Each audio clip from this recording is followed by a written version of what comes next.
I'm Fermin Garcia. I'm one of the electrophysiologists at the arrhythmia program at the University of Pennsylvania. We work out of the University of Pennsylvania. Our main program is based at the hospital of the University of Pennsylvania. And as part of being part of Penn Medicine, the arrhythmia doctors at Penn see patients here at Valley Forge and Radnor.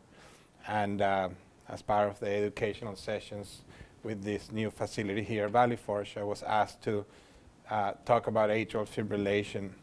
And the topic that was selected as a title was, is it limiting your daily life? And what I'll do is I put some slides together to try to explain what atrial fibrillation is and what we do, and then obviously at the end I think it's easier to do that as the flow of the talk goes. We can answer any questions and go back to slides if you wish to or whatnot. It's pretty simple, and I'll go through it slowly so you can take notes or whatnot. So the question that it's frequently asked is, it limited your daily life? And that's an important question because atrial fibrillation could be an arrhythmia like any other rhythm problems of the heart that you could have and don't have any symptoms. So the main thing that we brought in most patients is when you have symptoms and it limits your daily life or your quality of life.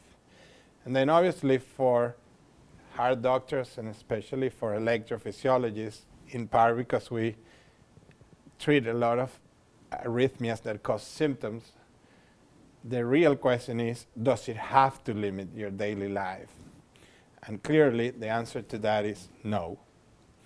And I saw several patients today because I did an office day today here at Valley Forge, and I had several patients who had atrial fibrillation that I saw today. And I asked one patient in particular to give me a quote, so used tonight, that got treated for atrial fibrillation. And this is what he told me: it is like being a human being again, 100%. And that's what he used. So the answer to, does it have to limit your daily life, like with many other problems in medicine, is no. What I will try to cover today, and we can answer questions based on this, is what is atrial fibrillation? What causes atrial fibrillation? How do we diagnose these arrhythmias? What are the symptoms? Are there any dangers or any things that we need to worry about by having atrial fibrillation? And then finally, what are the options for treatment in a patient who has this condition? So what is AFib? And basically, it's an arrhythmia. An arrhythmia is something that is not the normal rhythm of the heart that starts in the atrium. And the heart has basically 4 chambers. The 2 chambers on the top are called the atrium, and the 2 chambers on the bottom are called the ventricles. Atrial fibrillation, it's basically a very irregular rhythm that is chaotic and beats in a very irregular fashion that happens in the top chamber of the heart. And basically what this diagram represents is a little picture of the atrium seen from behind. And this is the human atrium. It has veins, and it has basically the big chamber of the atrium, the veins that come from the right side. And basically what happens, instead of having a regular rhythm, you have very irregular patterns of electrical activation, and this results in the loss of normal electrical activity. Now, electrical activity has to happen first in the heart function before the mechanical activity. So if you lose the electrical activity, you lose kind of the orders to the heart to work in a regular fashion. So the irregular activity that results from the loss of electrical activity makes the heart beat irregularly and pump irregularly and efficiently. And the efficiency of heart pumping is lost. Basically, what that results, if you see an electrocardiogram or you wear a monitor or whatnot, is a rapid heartbeat that normally in a patient in normal rhythm is 60, 70, or 80 beats per minute. It becomes very irregular, so you get a lot of irregularities in the way the heart goes. So it goes up from 60 to 80 to 110 to 120, could get up to 180 and then come down. So it's very irregular activation of the normal atrial activity. And why is this a problem? Because we are seeing, like with many conditions in cardiovascular medicine, an increase in the number of patients with atrial fibrillation. So this is kind of a classic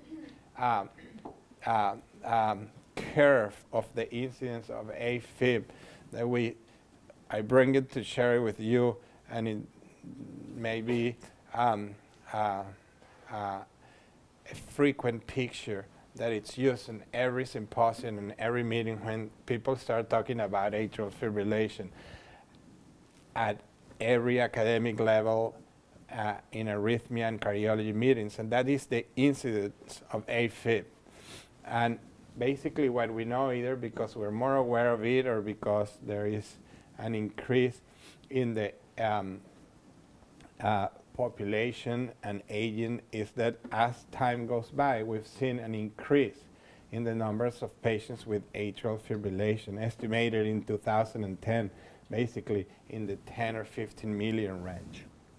One thing that we always also, as doctors and internists and cardiologists, like to make point is this thing here on the bottom, which no matter what atrial fibrillation is or causes it, like many other things in medicine, there are preventable things that we can do to prevent eventual cardiovascular disease.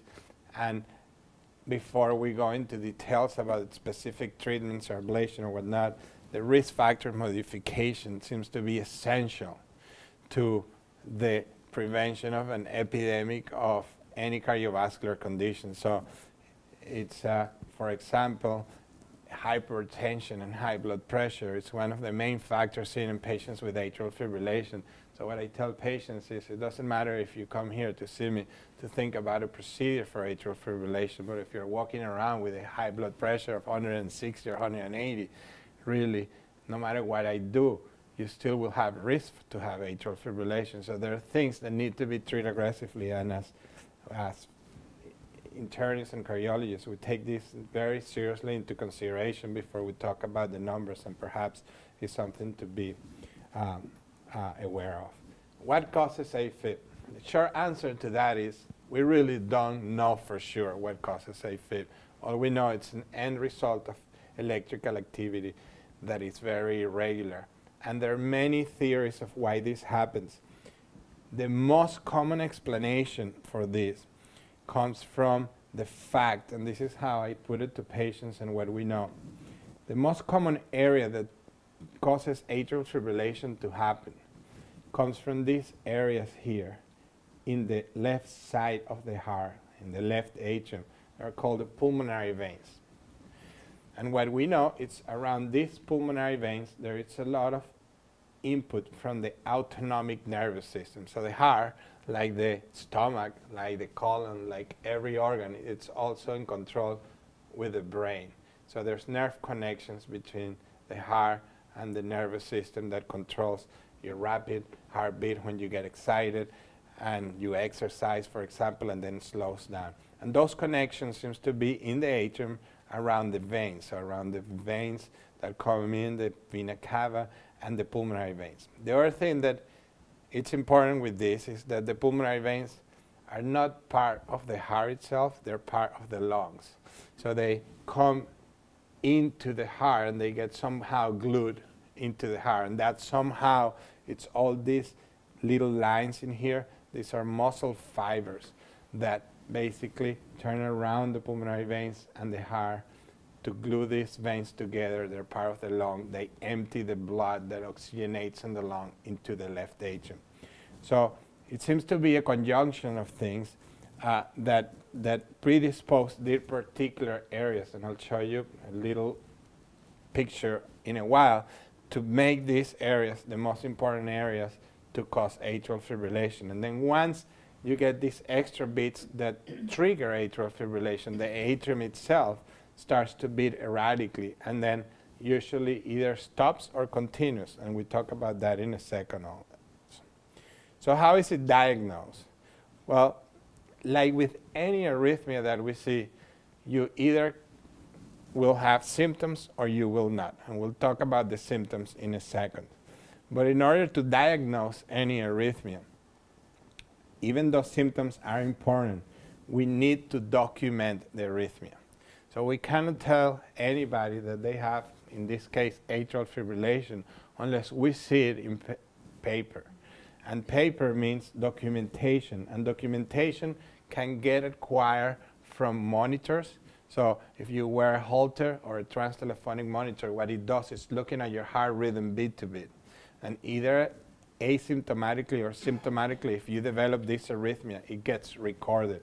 It could also get recorded when you go to your doctor, or if you have many symptoms and in an emergency room and an electrocardiogram gets performed. It needs to be documented so we can tell it's atrial fibrillation. So most patients who have symptoms seek medical attention, and then, as we normally do, we try to find documentation. So if you tend to have palpitations and you arrive at the doctor and you get an electrocardiogram, that will be the diagnostic test at that point. If not, somehow we have to wear some sort of monitor until the day you develop the symptoms so you can document it. And that's important, and this is kind of how it looks. These are telemetry strips in a cardiac monitor. This is normal heartbeats. You can have extra beats, they're called PACs, and normally the atrial fibrillation start out of these extra heartbeats. We know these are heartbeats because there are many reasons how we read EKGs, but basically this is where we're talking about documentation. It's somehow some sort of recording of your heart electrical function when you develop the symptoms. And this is critical because we would not do interventions, medications, or procedures unless we have documentation of the arrhythmia, because the symptoms could be related to this, or you could have this and have no symptoms. So we really need to document what we're talking about before we consider any treatment. That's essentially the diagnosis. You cannot say you have atrial fibrillation unless you see it. And what are the symptoms? Well, this is one of the challenging things about arrhythmias, and included its atrial fibrillation, is that you can have patients that are very symptomatic, and you can have patients who have no symptoms at all. And in between, you have a very wide spectrum. When patients have symptoms, they usually complain of palpitations. And what palpitations is, by definition, is the awareness of your heart beating. So we're all sitting here, and most likely we don't know our heart's beating. We're not thinking about it. We're unaware of our heart beating. Once you become aware that your heart is beating, that's the definition of palpitations. So anytime you have the symptom of an extra beat, or your heart is beating fast or slow, or you know you have your heart inside, you have palpitations. So palpitations could be a symptom of atrial fibrillation. That not necessarily all palpitations are atrial fibrillation. It's just a symptom. If you get to document that palpitations in an electrocardiogram, for example, it's atrial fibrillation, then the reason for your palpitations are atrial fibrillation. But they could be other arrhythmias that are not atrial fibrillation and also cause the symptom of palpitation. It's pretty much like pain. You can have pain with anything. So palpitation is the same. It just refers to the heart. Dizziness, it's a possible symptom when the heart rate beats too fast or too slow. So a common thing patients will say, you're feeling fine, out of the sudden I start feeling my heart rate racing, it goes very fast, and I become lightheaded. And that's a frequent symptom for atrial fibrillation.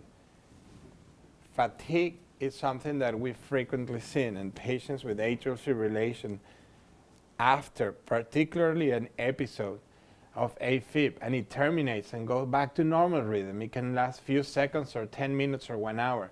Tend to describe this symptom of excessive fatigue. And some patients say we're off for the rest of the day they had atrial fibrillation. Unclear why, but it's kind of frequent and common to see that. dyspnea. What does dyspnea is? Dyspnea is the sensation of shortness of breath, of difficulty breathing. It's a medical term.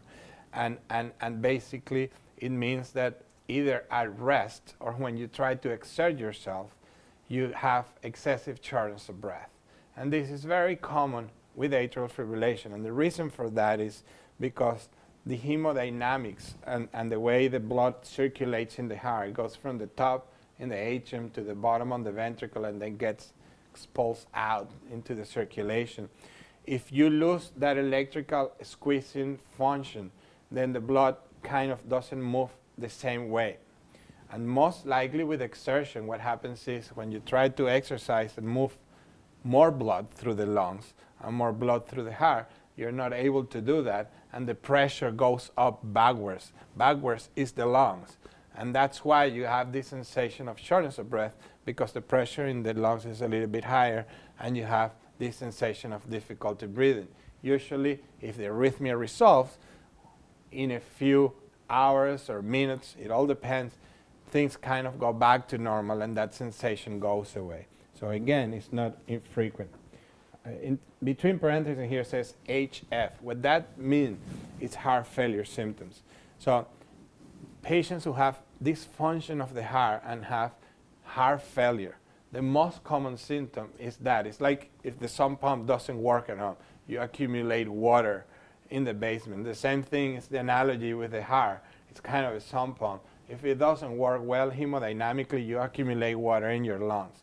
Most patients with heart failure symptoms have this sensation of difficulty breathing, which is very difficult to distinguish from the difficulty breathing in patients without heart failure symptoms. In fact, it's exactly the same symptom. The difference is that once you have these symptoms and we go and look at your heart function and the characteristics of structurally your heart, if everything checks out normal, usually if you have these symptoms are due to an arrhythmia, in this case atrial fibrillation, are completely reversible by treating the arrhythmia. But it's very difficult to distinguish. So when we hear patients that have difficulty breathing, especially when exerted, we take it very seriously, because it's very difficult at the beginning just by talking without doing a physical exam and other things to distinguish between heart failure symptoms and not heart failure symptoms. Could be exactly the same. And then finally, in between other things, is syncope. And what syncope means, it's passing out, losing consciousness and postural tone, and ended in the floor, for example. It is very unlikely for this arrhythmia by itself to cause these types. In fact, one of the things I tell patients all the time is that atrial fibrillation is not one of these rhythms that are likely to cause sudden cardiac death. So it's very, very unusual that somebody with an otherwise normal structural heart will die because of atrial fibrillation. It's very, very unlikely. That being said, there are particular settings that because the heart rate is too fast, or for the treatment of the atrial fibrillation as a side effect, the heart rate becomes too slow, patients could feel like they're going to pass out. But passing out only because of atrial fibrillation, and the difference between passing out and waking up, it's syncope, and passing out and not waking up is sudden cardiac death. It's very unlikely to be caused by atrial fibrillation alone. So even though it's a fear of it, it's very unlikely to be there. Now, if ever happens, we take it very seriously, because it might be a red flag that something else is going on, since we know that atrial fibrillation itself is unlikely to cause this problem. And I put 3 little dots there because after this, you could name it, and it could be a symptom of atrial fibrillation. You know, a little bit of chest discomfort, chest pain. I mean, you could put symptoms here, and I talk to patients, and we talk to patients all the time. And as I said, there's the patients who are very symptomatic that have a lot of shortness of breath. There's the patients who have no symptoms, and this gets diagnosed as an incidental finding. They went to their doctor for a routine checkup. We hear this all the time. They get their pulse, it's irregular. Primary care physician says, let's get an electrocardiogram or go and check an electrocardiogram. Oh, by the way, you are in atrial fibrillation. Well, you didn't know about it. And that happens a lot of times. So asymptomatic very symptomatic, and anywhere in between. It's a very wide spectrum of symptoms. So I know that doesn't help you a lot, but that's the reality. We see this all the time. But this is very important because I'll tell you in a second. What are the dangers, or are there any dangers of untreated atrial fibrillation? And that will take us into the treatment a little bit. Before we go that, when I talk to patients, I like to make this distinction. And so you know, this distinction that I will make here in the classification of atrial fibrillation is the same classification we use, again, as physicians, as diagnosis, AFib, in meetings, in research trials. It's all the same. So I'm not giving you anything that we don't use every day. It's exactly the same things that we would talk. So, you know, you will learn the language of this arrhythmia. So there's three main groups of atrial fibrillation, and they seem to have implications. There is the group of patients with paroxysmal atrial fibrillation. And what this means is that the arrhythmia happens, starts, you either know it or you don't, but within 7 days, usually within 48 hours, it spontaneously reverts back to normal rhythm. So when you are in an abnormal rhythm and you go back to normal rhythm, in medical terms that's called cardioversion. So basically what this means is spontaneously the rhythm reverts back to normal. And usually this becomes important, and this distinction is very important, if it's recurrent. Why? The reason why recurrent becomes important when decisions are made about atrial fibrillation is that you can have one episode of atrial fibrillation, and I don't know if you're ever going to have it again. It's pretty much like flipping a coin. 50-50 chance you're going to have it again. So for the management, if we see a patient who has first episode of atrial fibrillation, I usually don't go crazy. I say, look, I think that we'll talk about some things like stroke prevention, but if this is the first time it happens, I don't know if it's going to happen again. It might not happen again, but if you have high blood pressure, take care of it. If you have sleeping disorders, for example, sleep apnea seems to be very related to high blood pressure and atrial fibrillation, treat that, and we'll see. If it happens again, then it's more than once, and for any arrhythmia, we usually wait unless it's something very dangerous that would compromise the life, but if it's something that would not cause sudden death, we don't do things with the first episode. We wait to see if it happens again, because it might not happen again, or it might not happen again until 10 years. So we usually don't make rush decisions about treatment with one episode. So usually you wait for a recurrent episode. If the arrhythmia lasts more than 7 days, and you're in it all the time, again, either you know it or you don't, and in order to revert you into normal rhythm, that, as I said, cardioversion, you need to administer a medication or perform a cardioversion, which we'll talk about that in a second. An external electrical cardioversion, basically it's a shock. We give a shock to the heart and return it to normal rhythm. Usually that's called persistent. And this is an important distinction, because one thing we know is AFib begets more AFib. So if you ever had some atrial fibrillation, as you have more atrial fibrillation, chances are you will have more atrial fibrillation. So in a way, persistent, it's considered like a more advanced stage of paroxysmal atrial fibrillation. So if you have 1 or 2 episodes and now you have it and it doesn't go away on its own, it's considered that you probably have had the other one for a much longer time than you think, and now you're locked into it all the time. And then there are patients, for whatever reason, come and they've been in AFib for more than a year. And when we see that, it's also an important distinction, and we call them long-standing persistent. And the important distinctions here, as we'll talk in a second, is for treatment.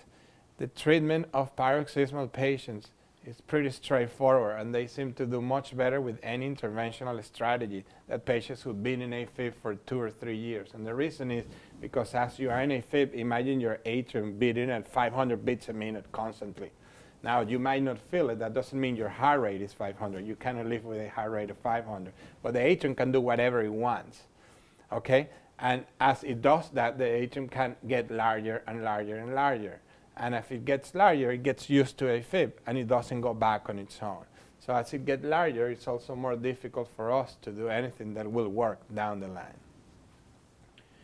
Permanent is when, at some point, you decide that you've been in AFib forever, or we don't know for how long it's been in AFib. I put you an example. Sometimes patients come in and I say, well, I am referred to be evaluated for AFib, but I don't feel bad. And then it's kind of an investigational work to find out how long you've been in AFib. Well, I got an electrocardiogram 6 months ago. Well, when was the last time you saw a doctor? Yeah, 5 years ago. Were you in AFib? Well, I don't know. They didn't do an electrocardiogram. So then we go back. Have you had any procedures? Have you been seen? If you had a procedure, you were in the hospital. So were you in normal rhythm or in AFib? Sometimes it's very difficult to decide how long you've been in AFib. Sometimes it's very easy. And sometimes, as patients don't feel anything, commonly can stay in AFib for long periods of time and not even know it.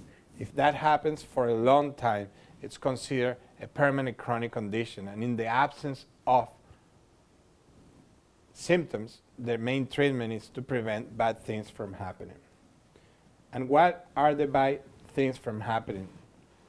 Well, the most common thing that we see, and the main reason why we push to do things, it's quality of life. If I have a patient that cannot exercise or cannot have a cup of coffee or a glass of wine because they're very concerned that they'll have AFib, or they basically have AFib every day and they have heart rates, that's clearly, and it's been documented in many studies when they do quality of life questionnaires. You fill a quality of life questionnaire that have a bunch of questions, decreases quality of life. So if you have a problem that decreases quality of life, our main goal would be to improve that and treat quality of life and symptoms. As I said before, and we'll talk about this a little bit more in detail, there's no bad things that can happen in terms of sudden death. And what I tell patients, the two bad things that happen with atrial fibrillation is, number one, you feel bad. Number two, there is risk for a stroke. And I think if the main thing to take over from AFib is you don't want bad things to happen, you want to improve your quality of life. And for patients, the worst thing that can happen is a stroke, especially if it's preventable.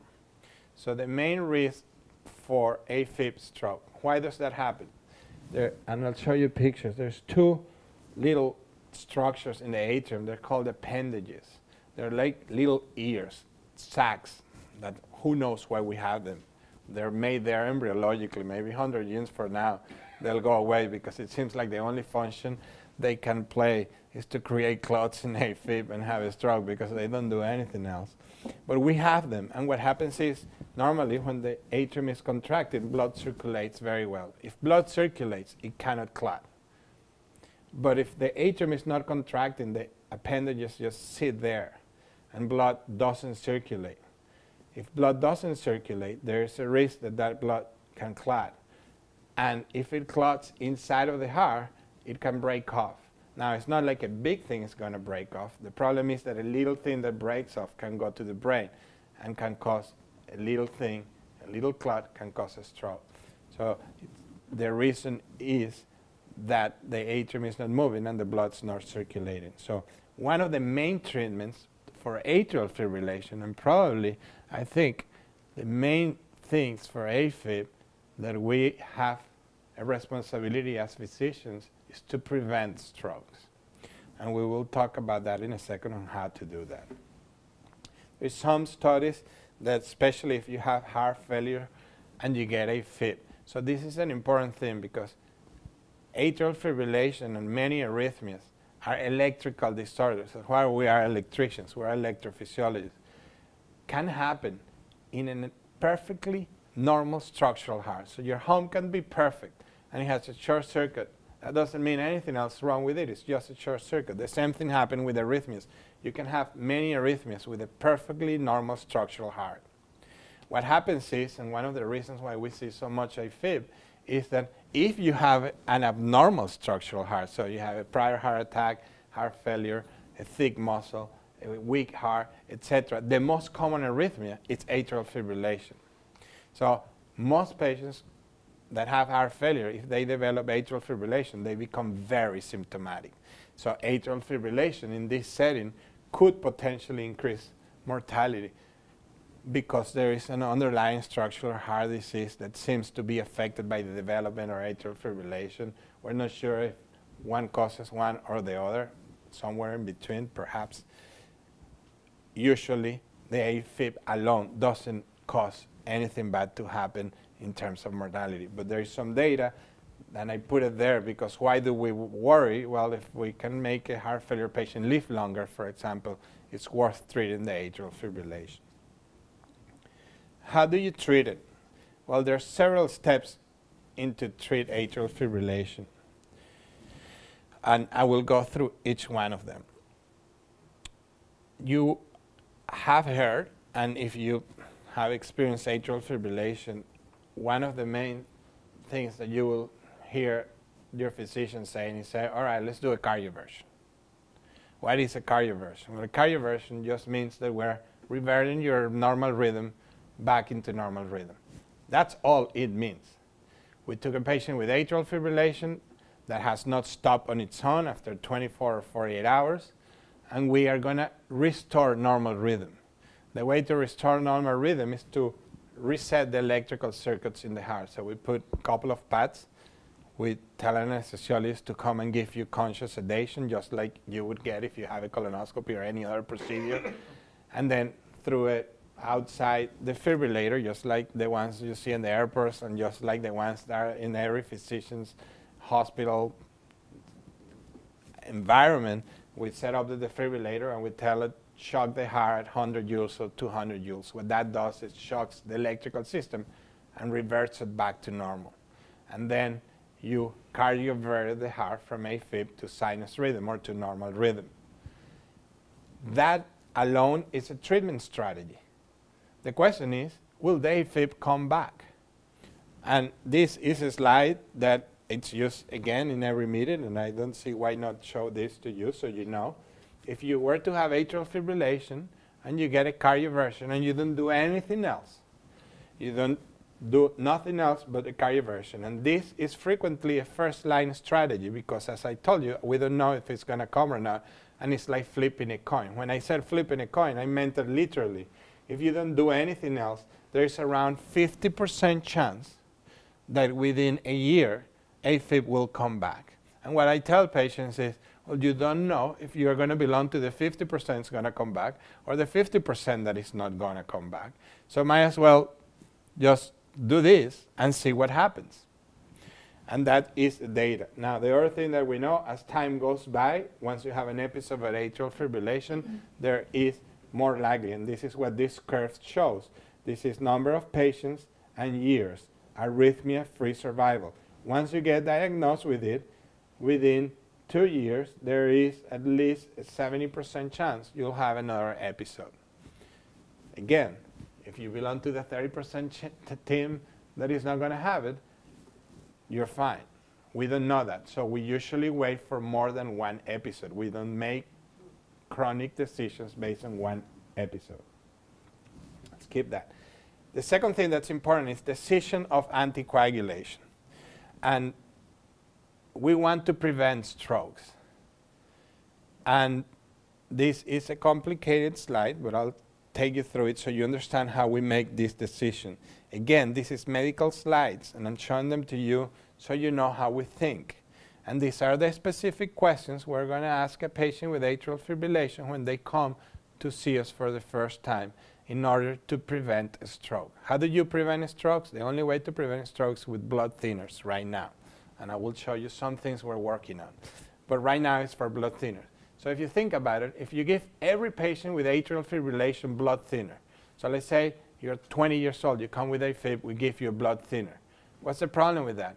Well, the problem is that doesn't mean that if you have AFib, you will have a stroke. In fact, I'll show you the risk is not that high. And if you take medications that are blood thinners, specifically drugs like warfarin or Coumadin, and then there are newer anticoagulation drugs that we could discuss called dagivatran. The generic name is Pradax. I'm sure you've seen it in the TV, etc. Every time you take these drugs, there is a risk for bleeding. So what I explain patients is like a balance. What is the risk of bleeding versus the risk of a stroke? And you go against the one that is the highest. So if your risk of bleeding is very high, there's no sense to prevent a 2% stroke per year rate because you have a risk of bleeding of 50%. I cannot give you medication that will make you bleed. But if the risk of bleeding is low and the risk of stroke is high, you should take a blood thinner. And that decision, and forget about this side of the slide because this is what's used in Europe.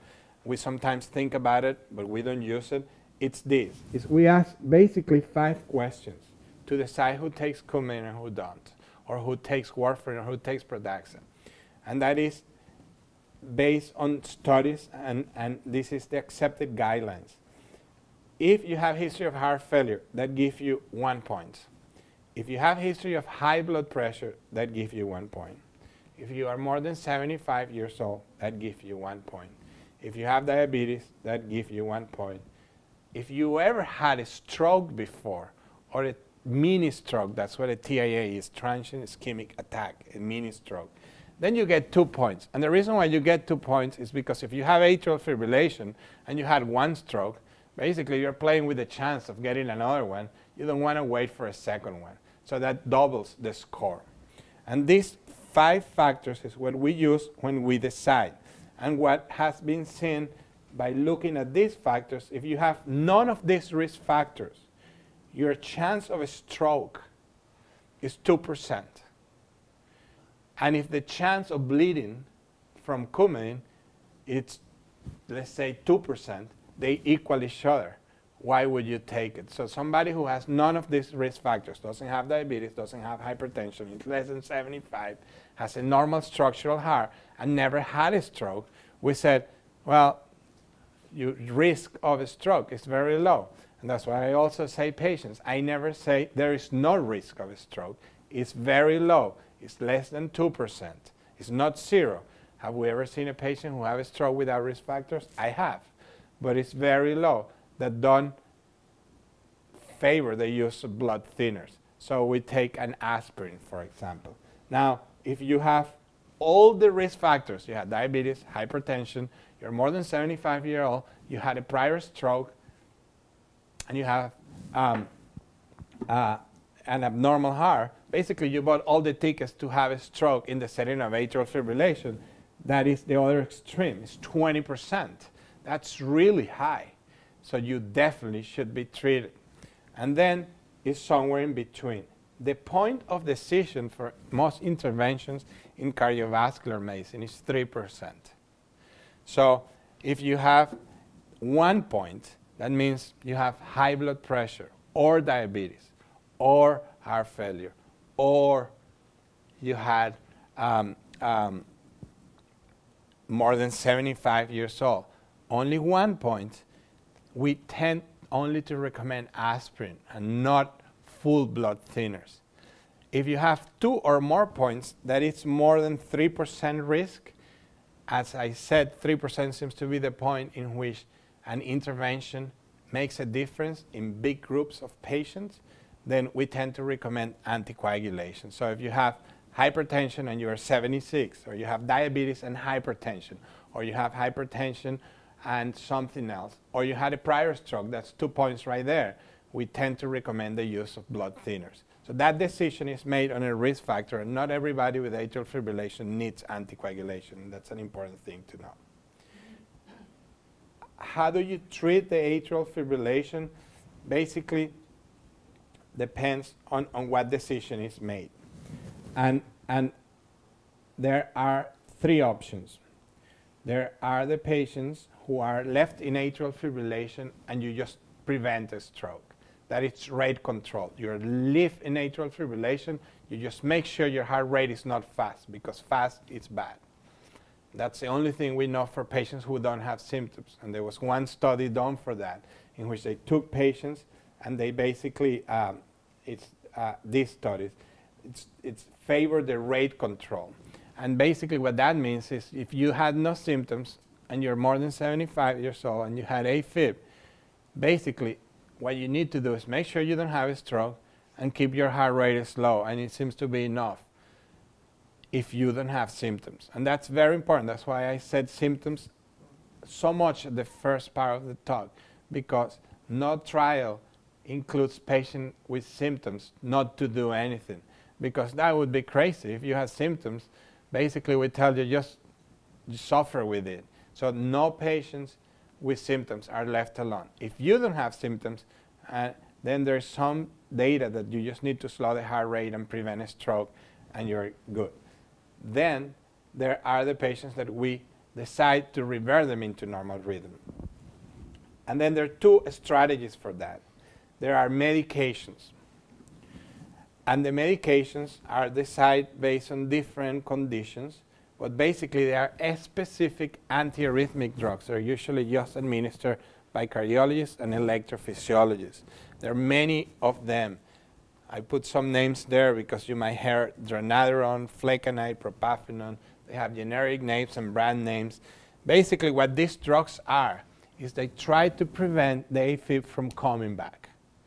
So once you're in normal rhythm and you had AFib before, we say, just like the cardioversion, we stop that episode, but the cardioversion itself is not prevented it from coming back. So the question is, how do we suppress these extra beats from coming back?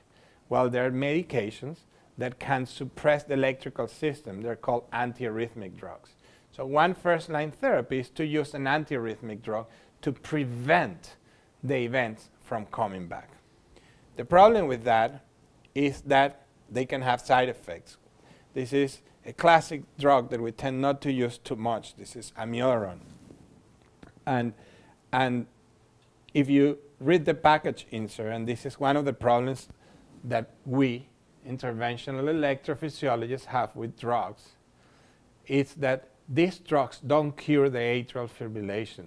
These drugs prevent it from coming back. That means you have to take the drugs forever so it doesn't come back. It's not like an antibiotic. You took it, it's cured, forget it, you're done. When we talk about drugs for atrial fibrillation, you're talking, okay, now we're going to start you on a medication. You're going to take it, and you're going to keep taking it, and if it works and you don't develop side effects, now you're taking it forever if you don't want the atrial fibrillation to come back. So this is assuming, again, you have symptoms. But if you look at one of the worst drugs, which is one of the best drugs to prevent atrial fibrillation, in fact, it's the most effective one. But if you look at the package insert, it says, what is the most common information I should know about amiodarone? This is the brand name, tablets. It says, can cause serious side effects that can lead to death, including lung damage, liver damage, worse, heartbeat problems, thyroid problems. Call your medical doctor right away if you develop any of these symptoms.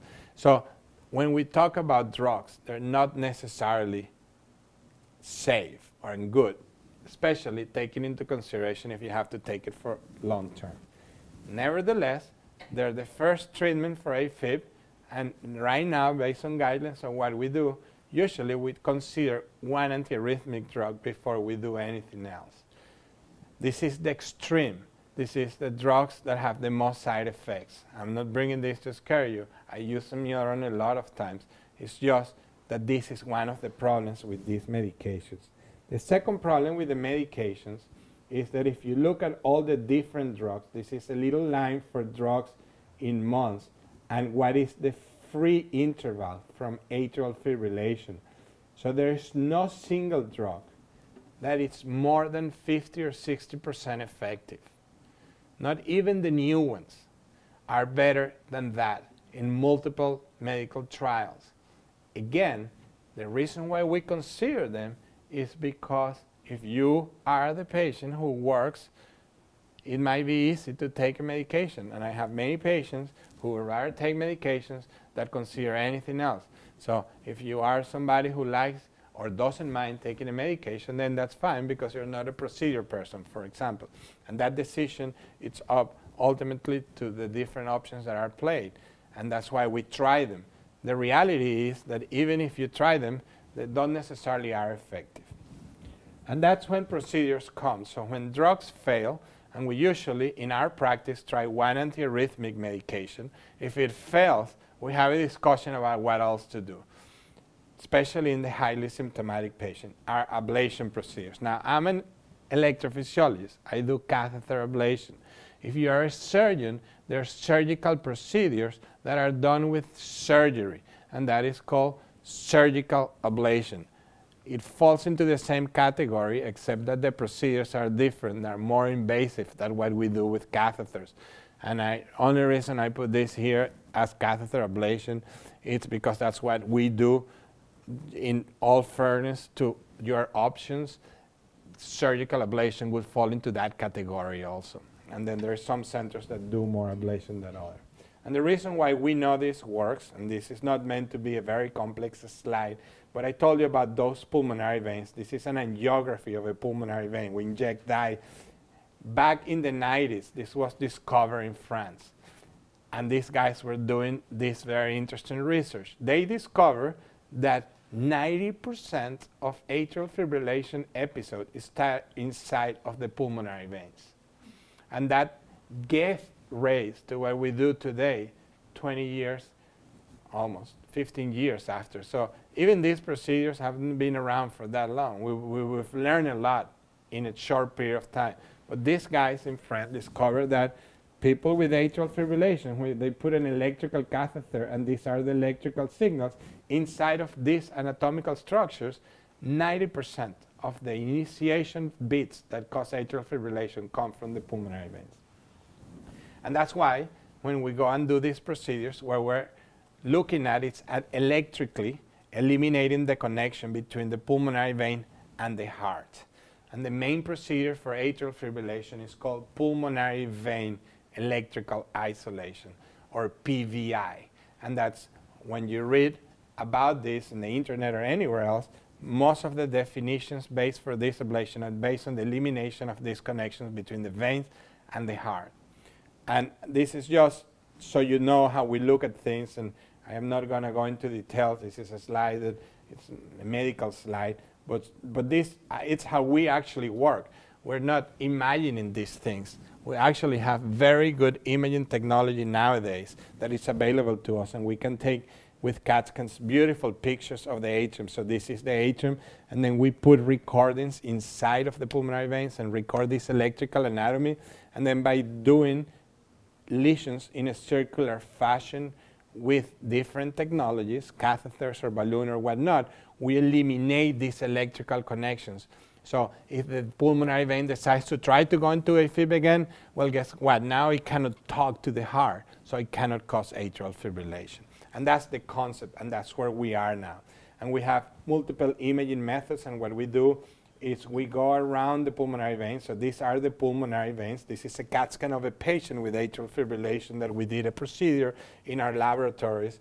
And these are the big pulmonary veins. There are usually 4 of them, 1 for each side of the lung. So the left superior lung, the left inferior, the right superior, and the right inferior, that drain blood into the heart. And we measure the electrical potentials and go around them and burn them.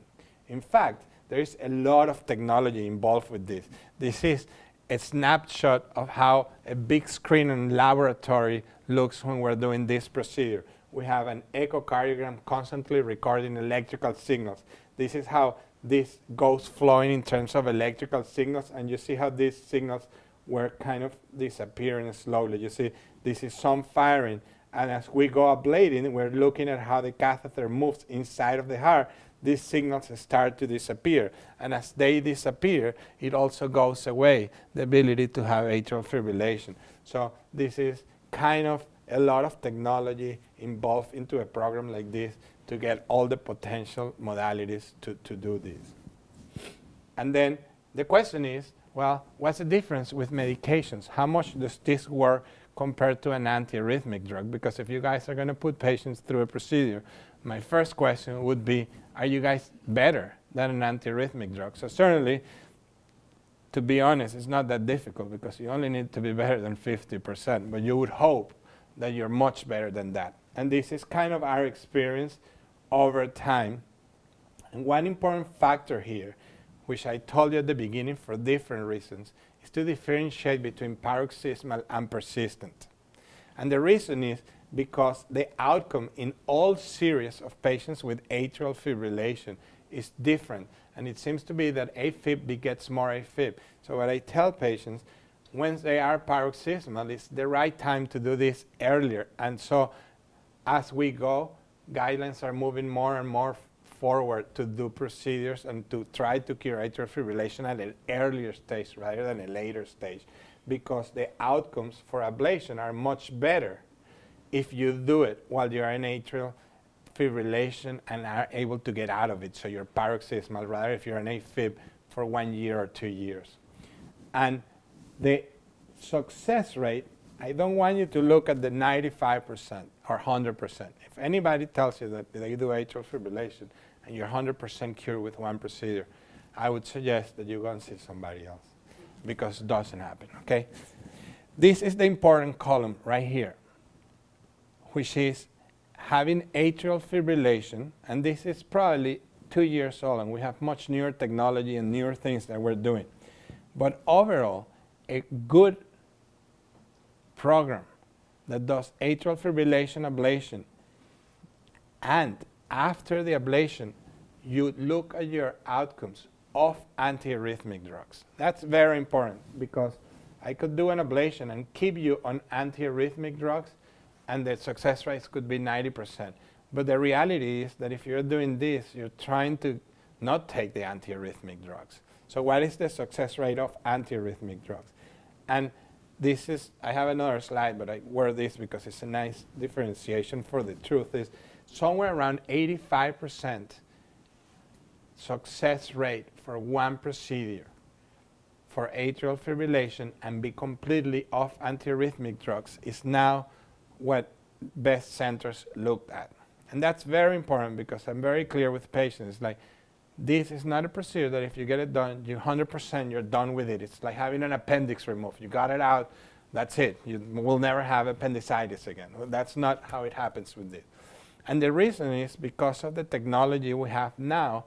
When we go back for second times, in that 15, 20% of patients who will have AFib again, things that will look perfect at the end of the procedure come back. They heal too well. And the same areas that caused AFib before cause AFib again.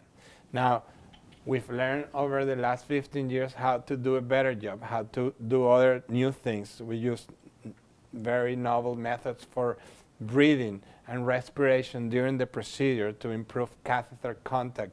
We use newer technologies for ablation, and we are involved in a lot of research. There are things that maybe are better. Nothing's been proven yet, which are, for example, cryoballoon or laser balloon. We are part of these trials, and we work to try to think better. Right now, nothing seems to be better of what we're doing as of today, but we're certainly participating a lot on these technologies. You will hear about centers having stereotaxis and remote navigation, because one of the bigger centers in AFib in the world was in Italy, and there was a guy there who did a lot of work with this. We have these systems. Again, they seem to be favorable, but nothing to increase above 85% success rate in one procedure. So all these things are interesting, but have not given you that extra 5%, and we're still working on looking at these things and how to make them better. We actually work every day to do that, and we have every tool to do that.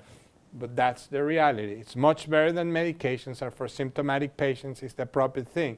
But you might require 2 procedures to get better than 85% of cure for atrial fibrillation. And that's something that's important in 2011 to understand. It might be different 1 or 2 years from now, but right now that's the way it looks. One thing that we're working on that would be very interesting in the future, just to bring you a taste of how things could happen, is alternative things to prevent a stroke. And this is what I was talking about. We all have this ear in the left atrium. It's called the left atrial appendage. And what happens is the blood goes into here and gets clotted, and then it can break off into the atrium and go to the circulation. So the mainstay right now, and the standard of care for prevention of a stroke, if you have an indication, is to take a blood thinner. So the other couple, or actually 3 different company devices to close the left atrial appendage. There's preliminary data that this could be a very good option as an alternative to Coumadin. So you might be very well see that in a few years, perhaps, this is what we're going to be talking instead of taking lifelong Coumadin. Right now, it's just at a stage of FDA approval and clinical trials. I'm part of one of the investigators for these trials, and we are part of all these trials at the University of Pennsylvania, and it might be very well one thing to consider. So when I see patients, for one reason or another, most important thing is stroke prevention. We discuss these alternative therapies because it might be something that particular patient might benefit from. So, in summary, if you think you have AFib, you cannot tell you have AFib unless it's documented. There needs to be documentation into an electrocardiogram, a transtelephonic monitor, some sort of cardiac rhythm recording before you can make the right diagnosis.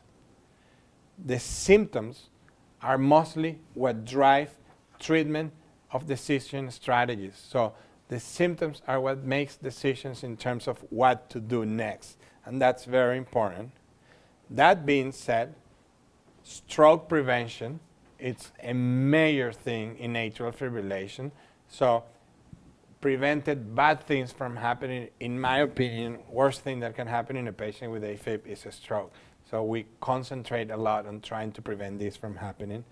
Then for the rhythm and the symptoms itself, heart rate control, certain small number of patients, it's a strategy. Most common, it's restoration of normal rhythm and maintenance of normal rhythm. So not only put you back into normal rhythm, but how to prevent it from coming back, because we don't want to be doing cardioversions every 3 days. It's very not practical, to say the least. And for that, we can use multiple different antiarrhythmic medications or procedures that are ablation procedures, either catheter ablation procedures, technologies like balloons and things like that, that again have not proven to be better, in my opinion, than what we do nowadays with catheters, or in some cases surgical ablation. Depends on the experience of the center and the operator. There is some data that surgical ablation could be useful. Again, the difference is having a procedure with catheters from the groin versus incisions in the chest and the recuperation that takes from a surgical procedure versus a catheter procedure. In our experience, for example, if you have a catheter procedure, you go home next day.